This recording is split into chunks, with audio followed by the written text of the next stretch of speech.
សូមគោរពជំរាបសួរពុកម៉ែបងប្អូនសូមស្វាគមន៍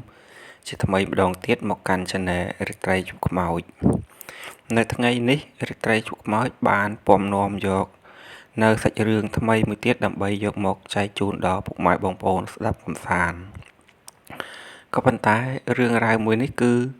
វាមិនសូវជារន្ធត់ប៉ុន្មានទេគ្រាន់តែវាតាក់ទងជាមួយនឹងរឿងការទៅបំពេញឬក៏ទៅប៉ះពាល់កន្លែងគេក៏បង្កើតឲ្យមានបញ្ហាជាមួយនឹងខ្លួនឯងចឹងតែម្ដងអូខេដើម្បីកុំឲ្យខាតពេលយើងចូលទៅដល់សាច់រឿងរបស់យើងវិញម្ដងចឹងរឿងរ៉ាវមួយនេះវាកើតឡើងជាមួយនឹងលោកគ្រូម្នាក់ដែលគាត់ជាគ្រូបង្រៀនហើយវាបានធ្វើឲ្យគាត់នឹងជួបនៅរឿងរ៉ាវផ្សេងដែលបណ្ដាលឲ្យវាមានបញ្ហាដល់សុខភាពរបស់គាត់ដែរអញ្ចឹងរឿងរ៉ាវមួយនេះវាចាប់ផ្ដើមឡើងតាំងពីប្រហែលជា10ឆ្នាំមុនវាបានកើតឡើងជាមួយនឹងលោកគ្រូម្នាក់ដែលគាត់មិនបញ្ចេញឈ្មោះហើយវាបានកើតឡើងនៅក្នុងខេត្តសៀមរាបអូខេអញ្ចឹងរឿងរ៉ាវមួយហ្នឹងគឺចាប់ផ្ដើមដោយការធ្វើដំណើរទៅចូលរួមពិធីការរបស់កូនសិស្សដែលកាលហ្នឹងប្រហែលជាក្នុងឆ្នាំ2017 ហ្នឹងគាត់ក៏បានទៅចូលរួមជាមួយនឹងកម្មវិធីពិធីមង្គលការរបស់សិស្សដែលមានចម្ងាយប្រហែលជាខ្ទង់50-60 គីឡូពីកន្លែងដែលគាត់ធ្វើការហ្នឹងដែលការទៅចូលរួមពិធីមង្គលការមួយនេះគឺទៅជាលក្ខណៈក្រុមបានន័យថាសិស្សហ្នឹងគាត់បានអញ្ជើញលោកគ្រូអ្នកគ្រូបាទដើម្បីចូលរួមពិធីមង្គលការរបស់គាត់ដោយសារតែសិស្សហ្នឹងគឺជាសិស្សមួយដែល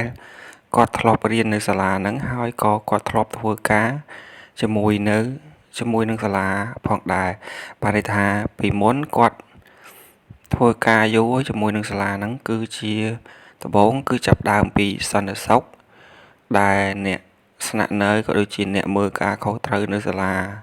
អញ្ចឹងទៅហើយបន្ទាប់មកក៏គាត់បានបន្តការសិក្សានៅសាលាអញ្ចឹងហើយបានជាបាទសិស្សម្នាក់ហ្នឹងប្លែកជាងគេត្រង់ថាគាត់ស្គាល់គ្រូក៏ដូចជាអាចអញ្ជើញគ្រូជាច្រើនបានទៅចូលរួមពិធីមង្គលការរបស់គាត់ហើយខាងសាលាក៏បានរៀបចំរថយន្តដើម្បីដឹកជញ្ជូនដើម្បីដឹកលោកគ្រូអ្នកគ្រូទៅចូលរួមទេសាយដោយអេដមីនបញ្ជាក់ចឹងថាសិស្សដែលគាត់ឈ្មោះជាសិស្សមែនប៉ុន្តែគាត់ធ្លាប់ធ្វើការជាមួយគាត់ធ្លាប់ធ្វើជាសន្តិសុខគាត់ធ្លាប់ធ្វើជ័យរួមគឺបានន័យថាគាត់ធ្វើការជាមួយយូរហើយវាសឹងថាគាត់នឹងមានបទពិសោធន៍ក៏ដូចជាធ្វើការនៅកន្លែងហ្នឹងមិនតិចជាងគ្រូមួយចំនួនទេដោយសារគ្រូមួយចំនួនគាត់ថ្មីចូលមករហូតហើយសន្តិសុខក៏ដូចជាសិស្សនិស្សិតហ្នឹងគាត់ធ្វើការតាំងពីមុនគ្រូមួយចំនួនទៀតអូខេដើម្បីកុំឲ្យខាតពេលយើងត្រឡប់មករឿងរ៉ាវវិញអូខេអញ្ចឹងគាត់ថានៅពេលដែលគាត់ទៅចូលរួមកម្មវិធីរបស់មង្គលការសិស្សដែលធ្លាប់ធ្វើការក៏ដូចជារៀនជាមួយនៅក្នុងសាលាដែលគាត់ធ្វើការហ្នឹងក៏បាទអត់មានរឿងហេតុការណ៍អីកើតឡើងទេបានន័យថាពេលដែលទៅចូលរួមគឺធម្មតាបាទហូបចុករីកសប្បាយរីករាយអីធម្មតានៅកន្លែងពិធីមង្គលការហ្នឹងក៏ប៉ុន្តែនៅពេលដែលគាត់ត្រឡប់មកវិញអញ្ចឹងណានៅពេលដែលគាត់ត្រឡប់មកវិញគឺគាត់បានមានថាក្រុមការងារក៏ដូចជាលោកគ្រូអ្នកគ្រូដែលជិះនៅក្នុងឡានហ្នឹងក៏បានជិះមកដល់តាមផ្លូវដោយសារការចូលរួមកម្មវិធីហ្នឹងគឺសប្បាយរីករាយញ៉ាំហូបចុកអីហ្នឹងក៏វាច្រើនណាស់ដែរអញ្ចឹងនៅពេលដែលគាត់ត្រឡប់មកវិញពួកគាត់ហ្នឹងក៏មានន័យថាលោកគ្រូអ្នកគ្រូមួយចំនួនហ្នឹងគាត់មានន័យថាអត់ស្រួលពោះឬក៏គាត់មានអារម្មណ៍ថាចង់បត់ជើងបត់អីចឹងណាក៏ឲ្យឡានហ្នឹងឈប់តាមផ្លូវដើម្បីចុះទៅបត់ជើងតូចបាទនៅពេលដែលឡានឈប់ឡានអីនៅតាមផ្លូវហើយលោកគ្រូមួយចំនួនហ្នឹងដែលគាត់ អត់សូវស្រួលខ្លួនពុះឬក៏ដែលគាត់នឹងឈឺបត់ជើងតូចហ្នឹងក៏គាត់បានចុះទៅបត់ជើងតូចទៅតាមកន្លែងរៀងខ្លួនប៉ុន្តែពួកគាត់ហ្នឹងគាត់ដឹងថាកន្លែងហ្នឹងជាកន្លែងអីកន្លែងហ្នឹងជាកន្លែងដែលមានពពួកអមនុស្សឬក៏អីនៅឬក៏អីចឹងឯងគ្រាន់តែគាត់ថាគាត់ចុះទៅបត់ជើងធម្មតាបែបធម្មតាដែលមិនបានគិតក៏ដូចជាមិនបានដឹងពីថាកន្លែងហ្នឹងជាកន្លែងបាទសម្រាប់គេរស់នៅពពួកអមនុស្សរស់នៅឬអីគឺគាត់អត់ដឹងទេគាត់គ្រាន់តែថាចុះទៅគឺដើម្បីបត់ជើងតូចតែប៉ុណ្្នឹងទេអញ្ចឹងនៅពេលដែលពួកគាត់ចុះទៅបត់ជើងតូចបត់ជើងអីធម្មតារៀងខ្លួនហ្នឹងក៏គាត់មិនបានមានរឿងរ៉ាវក៏ដូចជាហេតុការណ៍អីកើតឡើងតែនៅពេលដែលពួកគាត់ហ្នឹងចុះបត់ជើងហ្នឹងគាត់ថាគាត់បញ្ជាក់ថាគាត់បត់ជើងនៅកន្លែងហ្នឹងគឺមានដើមឈើធំមួយវាមិនធំប្រហែលវាមកល្មមប៉ុន្តែពួកគាត់ហ្នឹងអ្នកខ្លះទៅក៏ដើរទៅបាំងព្រៃបត់ជើងអ្នកខ្លះទៅក៏ចុះទៅបត់ជើងនៅត្រង់ដើមឈើធំដោយសារតែគាត់គិតថាទៅបត់ជើងទាំងហ្នឹងទៅវាបាំងដើមឈើហ្នឹងណាដល់ពេលបាំងដើមឈើទៅគេមើលអត់ឃើញអញ្ចឹងក៏គាត់ខ្លះអញ្ចឹងគាត់ចុះបត់ជើងបាំងដើមឈើហ្នឹងខ្លះទៅចូលទៅបាំងព្រៃបាំងអីអញ្ចឹងទៅតាមតែកន្លែងដែលគាត់ចុះទៅរៀងខ្លួនអញ្ចឹងទៅហើយវាអត់មានហេតុការណ៍កាត់ឡើងទេនៅពេលដែលពួកគាត់នឹងបានបត់ជើងតូចបត់ជើងអីហ្នឹងក៏បន្តឡើងលើរថយន្តដើម្បីជិះវិលត្រឡប់មកសាលារៀនហើយទៅគេហដ្ឋានរៀងខ្លួនដោយសារសាលារៀនហ្នឹងឡានដែលពួកគាត់ជិះហ្នឹងគឺជាឡានរបស់សាលាដោយសារសាលាហ្នឹងបានរៀបចំឡានសម្រាប់ដឹកជូនពួកគាត់ហ្នឹងទៅចូលរួមកម្មវិធីរបស់សិស្សនិស្សិតដែលធ្លាប់មានបទពិសោធន៍ក៏ដូចជាធ្លាប់ធ្វើការកន្លែងដែលគាត់បំពេញការងារអញ្ចឹងហើយនៅពេលដែលត្រឡប់មកដល់ផ្ទះច្រឡំត្រឡប់មកដល់សាលារៀនពួកគាត់ក៏ចែកផ្លូវក៏ចែកអីគ្នារៀងខ្លួនជាធម្មតាតាមបែបដែលអ្នកដែលមានផ្ទះសម្បែងក៏ដូចជាអ្នកដែលធ្វើការទូទៅធម្មតាអញ្ចឹងណាបន្ទាប់ពីការទៅចូលរួមកម្មវិធីមង្គលការនឹងកន្លងប្រហែលជា2ថ្ងៃ3ថ្ងៃក៏មានហេតុការណ៍មួយបានកើតឡើងគឺថារឿងរ៉ាវ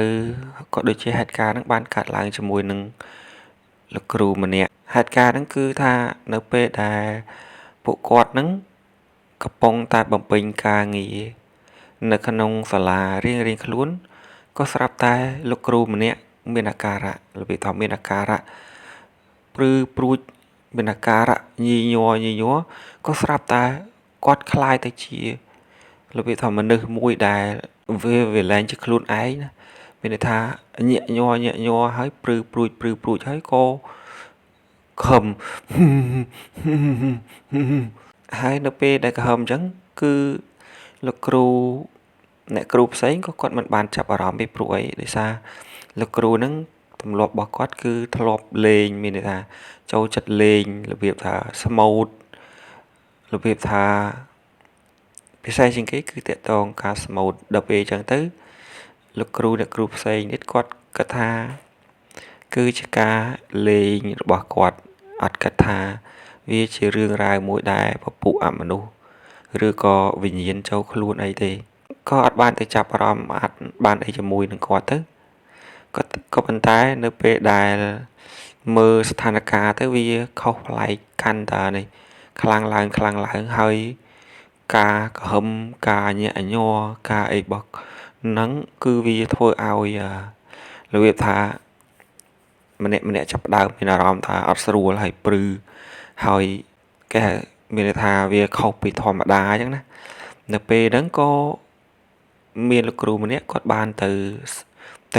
ក្បែរហើយក៏ទៅស្ទាបទៅលេងទៅអីប៉ុន្តែនៅពេលដែលទៅលេងទៅអីទៅគឺអាការៈរបស់គាត់ហ្នឹងគឺខុសពីធម្មតាខុសពីគាត់កន្លងមករបៀបដូចជាមានអ្នកថ្មីផ្សេងមួយទៀតនៅក្នុងខ្លួនរបស់គាត់ចឹង ដល់ពេលអញ្ចឹងក៏ស្រាប់តែវាអាការៈហ្នឹងគឺថាញាក់ញ័រប្រព្រឹត្តប្រព្រឹកហើយស្រែកធ្ងោដល់ពេលអញ្ចឹងក៏ម្នាក់ចាប់ផ្ដើមស្រឡាំងកាំងចាប់ផ្ដើមគិតថាចុះគាត់កើតអីគាត់អីចឹងណានៅពេលនោះក៏នាំគ្នាចាប់ផ្ដើមមើលចាប់ផ្ដើមទៅមើលទៅក្បែរគាត់ទៅអីក៏បានក៏ដឹងថាគឺតាមអាការៈហ្នឹងគឺប្រហែលជាមានពពួកអវិញ្ញាណចូលខ្លួនរបស់គាត់ដល់ពេលអញ្ចឹងក៏នាំគ្នារបៀបថាដាស់ឲ្យគាត់ដឹងខ្លួនដាស់ដើម្បីបញ្ជាក់ថាគាត់ឬគាត់កំពុងតែលេងឬក៏មែនតែនអញ្ចឹងណាដល់ពេលអញ្ចឹងទៅក៏ជាក់ស្ដែងគឺថាមែនតែនហើយអ្វីដែលសំខាន់គឺថាទៅពេលដែលអាការៈមួយនឹងវាកើតឡើងហើយគឺគាត់និយាយផ្សេងនិយាយរបៀបផ្សឹងនិយាយដូចជាមនុស្សផ្សេងអញ្ចឹងដល់ពេលអញ្ចឹងម្នាក់ហ្នឹងគឺស្រឡាំងកាំងមែនតែនគឺចាប់ផ្ដើមភ័យចាប់ផ្ដើមខ្លាចចាប់ផ្ដើមអីគាត់វិញក៏ប៉ុន្តែនៅពេលដែលឃើញអាការៈបែបហ្នឹងម្នាក់ក៏នាំគ្នាទៅរកធូបទៅរកទៀន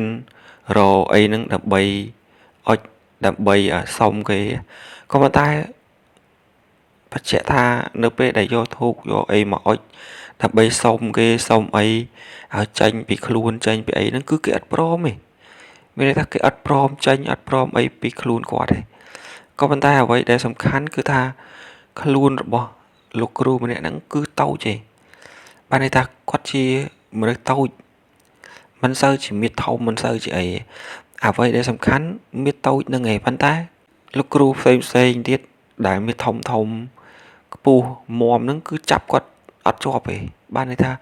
គាត់ខ្លួនតូចប៉ុន្តែនៅពេលដែលមានពពួកអមនុស្សចូលខ្លួនអញ្ចឹងគឺថាមនុស្ស3 4នាក់ហើយមានប៉ុណ្ណាណីគឺចាប់គាត់អត់ជាប់ទេគាត់រើគាត់អីទាំងអស់គឺរើរួចទាំងអស់ដល់ពេលអញ្ចឹងក៏ចាប់ផ្ដើមនាំគ្នាស្លន់ស្លោមិនដឹងថាធ្វើម៉េចសុំគេឲ្យគេចាញ់វិញបានម្នាក់ក៏ចាប់ផ្ដើមរកវិធីសាស្ត្របាទចាប់ផ្ដើមហៅអ្នកនេះអ្នកនោះដើម្បីមកជួយហើយនៅពេលហ្នឹងគេថារបៀបថាក្នុងខ្លួនរបស់គាត់ហ្នឹងគាត់និយាយថាហែងបានទៅបំពេញកន្លែងអញហែងបានទៅនោមដាក់កន្លែងអញអញ្ចឹងអញមិនសុខចិត្តទេអញមិនព្រមទេនៅពេលដែលអញ្ចឹងទៅគ្រូម្នាក់គឺចាប់ដើមថ្លន់ស្លោស្លាំងកាំងថាមិនដឹងធ្វើម៉េចឲ្យអវិញ្ញាណនឹងអាចចេញពីខ្លួនរបស់លោកគ្រូម្នាក់នឹងវិញបានហើយនៅពេលហ្នឹងម្នាក់ព្យាយាមអស់រាប់ម៉ោងប្រហែលជាខ្ទង់ពី3ម៉ោងនៅតែគេអត់ព្រមចាញ់ក៏ប៉ុន្តែស្រាប់តាលោកគ្រូម្នាក់ទៀតដែលជាមេដែលជាប្រធានរបស់លោកគ្រូដែលត្រូវពពួកអវិញ្ញាណចូលហ្នឹងគាត់ក៏មកមានន័យថាគាត់ក៏មកគាត់ក៏និយាយក៏សុំក៏អីចឹងទៅក៏ស្រាប់តែបាទពួកអវិញ្ញាណហ្នឹងក៏ចេញទៅវិញហើយគាត់ក៏ត្រឡប់មកភាពធម្មតាវិញបើតាម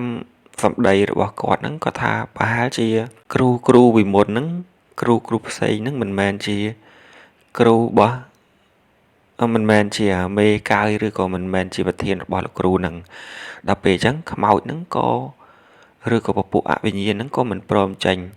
គឺគេចង់ឲ្យប្រធានមានន័យថាប្រធានឬក៏ក្រុមដឹកនាំរបស់លោកគ្រូម្នាក់នឹងផ្ទាល់មកសុំវឬក៏មកនិយាយជាមួយបានគេព្រមចេញអញ្ចឹងនៅពេលហ្នឹងគឺគ្រាន់តែប្រធានរបស់គាត់មកដល់ហើយមានចេកមួយស្និតនិងធូបអីយកមកដើម្បីសុំដើម្បីនិយាយសម្របសម្រួលឲ្យគេចេញវិញហ្នឹងក៏ស្រាប់តែគេចេញវិញមែនដល់ពេលអញ្ចឹងលោកគ្រូហ្នឹងក៏វិលមកត្រឡប់មកធម្មតាវិញអូខេអញ្ចឹងសំខាន់ជាងគេគឺចម្លែកត្រង់ថាជាធម្មតានៅក្នុងសាលាគឺតែងតែមានប្រភពមានកន្លែងដែលគេសម្រាប់ដាក់ឧទ្ទិសឬក៏ថ្វាយឬក៏សែនអី រាល់ថ្ងៃសិលក៏ប៉ុន្តែអ្វីដែលសំខាន់គឺត្រង់ថាហេតុអីបានជាពពួកអវិញ្ញាណដែលចេញមកឬក៏ដែលមកពីក្រៅហ្នឹងអាចចូលនៅក្នុងភូមិសាស្ត្រឬក៏ដូចជានៅក្នុងតំបន់ទីតាំងរបស់សាលានឹងបានអញ្ចឹងគ្រូម្នាក់ក៏ឆ្ងល់ដែរថាហេតុអីបានជាវិញ្ញាណពីខាងក្រៅអាចចូលទៅក្នុងសាលាបានពីព្រោះថាកន្លែងធំអញ្ចឹងតែងតែមានបារមី